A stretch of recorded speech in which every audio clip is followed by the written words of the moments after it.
आलस, इस बुराई को जल्दी से जल्दी छोड़ देने में ही भलाई होती है। आलस की वजह से बहुत सारे नुकसान हो जाते हैं। बहुत से लोग इतने व्यस्त हैं, उन्हें एक समय खाना सोने का समय नहीं है।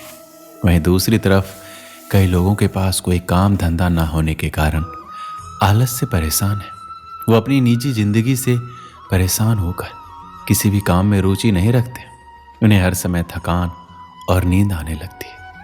अगर आपको अपने आलस को भगाना है तो आपके दिमाग को जागरूक होना पड़ेगा। आपको घर के अंदर ना रहने के अलावा बाहर की दुनिया को देखना बहुत जरूरी है। सकारात्मक सोच रखने वालों के साथ रहना और कुछ बनाने का हुनर ही आपको आलस्य से दूर कर सकता है। तो आइए हम आपको बताते हैं आलस को दूर कैसे करें, इसके 10 बेहतरीन तरीके। आलस कई प्रकार से आ सकता है। किसी को तो सब कुछ होने के बावजूद भी आलस आता है और किसी के पास कुछ ना करने से आलस आता है। कभी कभी यह नकारात्मक सोच भी हमें आलसी बना देती है। एक सकारात्मक सोच आपको आलसपन से दूर कर सकती है। एक सकारात्मक सोच जिंदगी को सफल बनाने में अहम भूमिका निभाता है। सकारात्मक सोच लाने के लिए आप ऐसे लोगों के बीच जाएं जो सकारात्मक सोच रखते हो। आलस्य को निकालने के लिए आपको घर के अंदर से निकलकर बाहर देखना चाहिए कि कौन कितनी मेहनत कर रहा है और कैसे जिंदगी को आगे बढ़ाया जाता है। कहते हैं अगर व्यक्ति कुछ करने की ठान लेता है तो कोई भी समस्या उसके आगे पीछे नहीं आती है। अगर कोई छोटी मोटी परेशानी आ भी जाए तो वह चकित नहीं होता है बल्कि कुछ करने की सोचता है। इसी तरह अगर आपको आलस्य को दूर करना है तो जागो और अपने हुनर को जगाओ। कुछ कर दिखाने का समय है, ये सुस्त और सोने का समय नहीं है। इससे आपके अंदर एक नई ऊर्जा आएगी। कोई भी व्यक्ति आलस्य से इसलिए भरा रहता है क्योंकि उसे मोटिवेशन की कमी होती है। आपको खुद प्रेरित होना पड़ेगा। इससे आपका दिल भी कुछ करने का सोचेगा और आपको एक जुनून मिल जाएगा कि जो कुछ मैं कर सकता हूँ।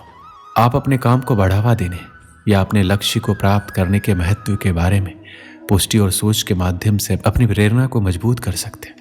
ये सबको पता है कि समय हमारे लिए कितना कीमती है। एक समय में आदमी क्या से क्या कर सकता है जो कि हम इस आलसपन के वास्ते करते जाते हैं। ये सोचकर चलें कि जितना आप समय खराब कर रहे हैं उतना ही आप अपनी जिंदगी के पैसों को खर्च कर रहे हैं। बहुत बार ऐसा होता है कि हम किसी भी काम के रिजल्ट के बारे में सोचने लगते हैं। सोच नेगेटिव हो तो व्यक्ति का दिल और मन उस कार्य से हट जाता है। परिणाम स्वरूप काम करने का दिल नहीं करता, आलस्य भारी होने लगता है। इसलिए किसी भी काम के अंत के बारे में ना सोचें, पूरी हिम्मत के साथ डटे रहे। ऐसा कौन सा कार्य संभव नहीं है जो मनुष्य ने नहीं किया हो। सुबह की सैर में बहुत ताकत होती है। नंगे पांव हरी घास में चलें, इससे आपको दोनों तरफ से नमी मिलेगी जो कि बंद कोशिकाओं के लिए बहुत आवश्यक है। इसके अलावा आप ध्यान कर सकते हैं, ये हमें आंतरिक रूप से साफ और शुद्ध करता है। आलस्य हमारे द्वारा भारी भरकम और असंतुलित खाने से भी होता है। अगर हमें 4 रोटियों की भूख लगी है तो हम एक और ज़्यादा खा लेते हैं। इससे हमारे शरीर का पाचन शक्ति कमज़ोर हो जाता है और यह अनावश्यक भोजन हमारे आलसपन को ज़्यादा बढ़ाता है। याद रखें, अगर आपको 4 रोटी की भूख है तो आप 3 ही खाएं। ये कहना बिल्कुल भी गलत नहीं होगा कि हमारे आसपास बहुत नकारात्मकता है। ऐसा इसलिए क्योंकि हम जो पढ़ते हैं, देखते हैं, उसका हमारे दिमाग पर प्रभाव पड़ता है, जिसकी वजह से ना केवल तनाव होता है बल्कि हम खुद को इस कदर उन चीज़ों में उलझा लेते हैं जिससे निकलना मुश्किल हो जाता है। यही तो एक वजह है कि जब हमारे पास नकारात्मकता बहुत ज़्यादा दिखने लगती है तो हम बहुत अजीब सा बर्ताव करने लगते हैं। अगर एक नकारात्मक विचार मन में आ गया तो बाकियों को निमंत्रण मनुष्य खुद देता है। उसे उस दौरान किसी दूसरे की जरूरत नहीं पड़ती। उसका दिमाग नकारात्मक विचारों को अपनी तरफ खुद आकर्षित कर लेता है। इसमें कोई दो राय नहीं है कि नकारात्मक विचार बेहद शक्तिशाली होते हैं। ऐसे में सबसे पहले तो इन्हें अपने ऊपर हावी ना होने दें। हम मानते हैं कि आप जब कुछ अच्छा करना चाहेंगे तो आपका मन उसे करने में टाल मटोल करेगा, लेकिन इसके बाद भी उस पक्ष के पहलू को देखें और समझने की कोशिश करें कि क्या सही है क्या गलत। नकारात्मक विचारों के साथ जीवन जीना बेहद मुश्किल होता है। अगर मन में लंबे समय तक नकारात्मक विचार बने रहे तो इसका न केवल सेहत पर बुरा असर पड़ता है बल्कि दूसरों से जलन की भावना भी पैदा हो जाती है। ऐसे में जरूरी है कि नकारात्मक लोगों से दूर रहा जाए, तभी आप आलसपन से बाहर निकल पाएंगे। एक समय की बात है, एक आलसी बालक था। वह कभी भी अपना कार्य नहीं करता था। वह हमेशा विद्यालय नहीं जाता और अपनी कक्षा का कार्य भी सही प्रकार से नहीं करता था। एक दिन उसने सोचा कि आज मैं विद्यालय नहीं जाऊंगा और मन में ख्याल आता है कि आज मैं बगीचे यानी पार्क में घूमने जाता हूँ। जैसे ही वो पार्क में जाता है वहाँ गेंद से खेलने लगता है, क्योंकि उसने देखा कि पार्क में कोई नहीं था, एक भी प्राणी वहाँ नहीं था सिवाय उस बालक के। उसने एक पेड़ पर कौवे को बैठा देखा और कौवे से बोला कि यहाँ आकर मेरे साथ खेल खेलो। तो फिर कौवा कहता है, अरे बालक, इस समय मैं लोगों को उठाने के लिए जा रहा हूँ, मेरे पास बहुत सारे काम है, छुट्टी के बाद तुमसे मिल पाऊंगा। फिर क्या, वो बालक नाराज हो जाता है और बगीचे में एक कबूतर को देखता है। कबूतर से कहता है, अरे मित्र आओ, मेरे साथ खेल खेलो। कबूतर कहता है, आज मैं भोजन इकट्ठा करने के लिए खेत में जा रहा हूँ, मेरे पास तुम्हारे साथ खेलने का समय नहीं है। बालक नाराज हो जाता है और वहीं पर एक भंवरे को देखता है और भंवरे से कहता है, क्या तुम प्रतिदिन ये फूलों का रस इकट्ठा करते रहते हो? आओ आज मेरे साथ थोड़ा खेल खेलो।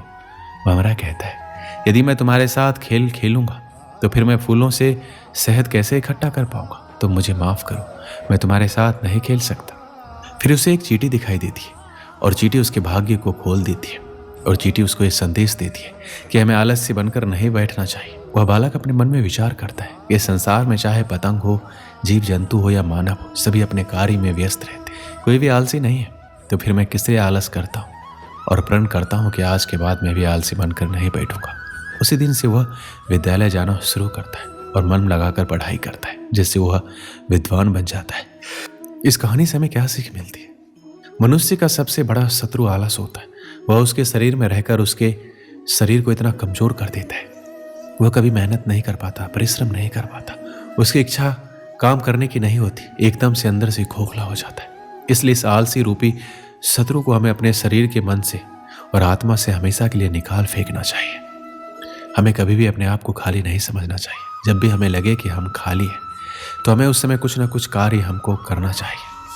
अगर आलस हमारे अंदर आज प्रवेश करता है तो हमारी शक्ति को चिढ़ाने का काम करता है, तो ये हमारी शक्ति को नष्ट कर देता है। हमें इस आलस्य को दूर भगाना ही होगा और परिश्रम जी जान लगाकर करना होगा, तभी हम सफल हो पाएंगे। दोस्तों, इस वीडियो में बस इतना ही।